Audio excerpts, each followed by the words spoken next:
Well, I guess it's Morrison's turn to do a bit of clamping down, but what is going on? Well, apparently Morrison's is actually, shall we say, stepping up their game against bell-ends or pesky repeat shoplifters, as they're otherwise known as, I'm guessing, with some snazzy new crime-fighting tech. And apparently by early 2026, they'll be rolling out a bit of a nifty crime reporting system from across all 500 of their stores. And this comes apparently as they're shutting down 145 locations and crime levels are unfortunately hitting record highs.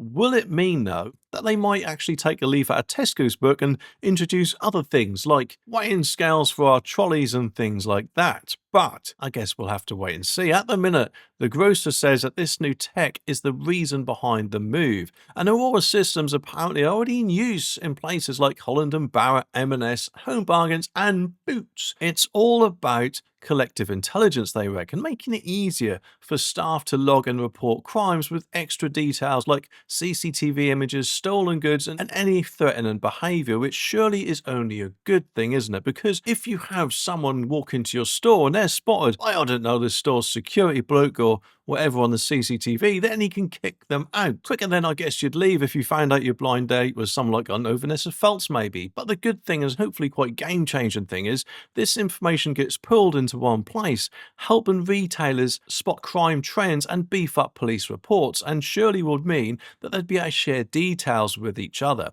I've heard that some places, quite a lot of places, do this sort of thing already, and it deters or stops, hopefully, quite a lot of shoplifters. In the Midlands, though, 50 Morrisons stores have already been testing this tech, and guess what? They've found that 60% of repeat offenders hit more than one store, and this information helped them plan better and keep those troublemakers out.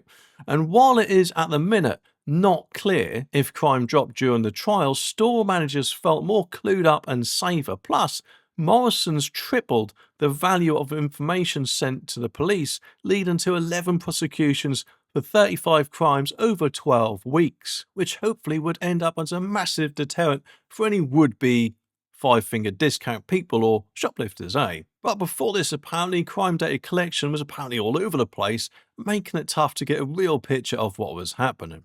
And this tech is part of Morrison's 3-year tech makeover, apparently, led by CEO Rami Blahi. I hope I pronounced that right, I don't think I did. He is all about, though, making stores safer for everyone, apparently saying things like, repeat and violent offenders must understand that abuse towards our colleagues will not be tolerated. Well, thanks for stating the bloody obvious. And while you're at it, do perhaps want to tell him that shoplifting will also not be tolerated, eh? But he is also apparently giving a big thumbs up to the police and government for their efforts to make the high street safer and wants Morrisons to be part of the solution. And by doing it this way, instead of installing things like weighing scales for your shopping trolleys like Tesco apparently is in some stores from what I've heard, it surely won't have the unfortunate consequence of making all customers feel, or potentially feel, should I say, that they're tarring every customer with the same brush. That Aurora's systems don't actually gather sensitive information like, I don't know, perhaps race or political views. And Morrisons apparently is reassuring us that there is no facial recognition involved, which surely is a good thing, because let's face it, the average everyday bloke who is doing nothing wrong won't be tracked or anything like that, but the bad guys will, and that is the way it should be, in my opinion. Meanwhile, of course, apparently Labour has pledged £7 million to tackle retail abuse and shoplifting as part of a 3-year crime plan. But despite this, shoplifting is somehow at an all-time high, with 530,000 incidents reported up to June 2025. And Mark Gleeson from Aurora is chuffed to be part of the solution, though, saying they're on the mission to cut retail crime violence by 50% over the next 5 years. And he reckons that their partnerships with Morrisons is key to making stores and communities safer across the UK. And it just makes me wonder how soon it'll be before things like this are spread all over the place and keeping us all safe whilst not actually impeding on our privacy, eh? If that indeed is what it's doing. But anyway, what do you think about this? Let me know down in the comments.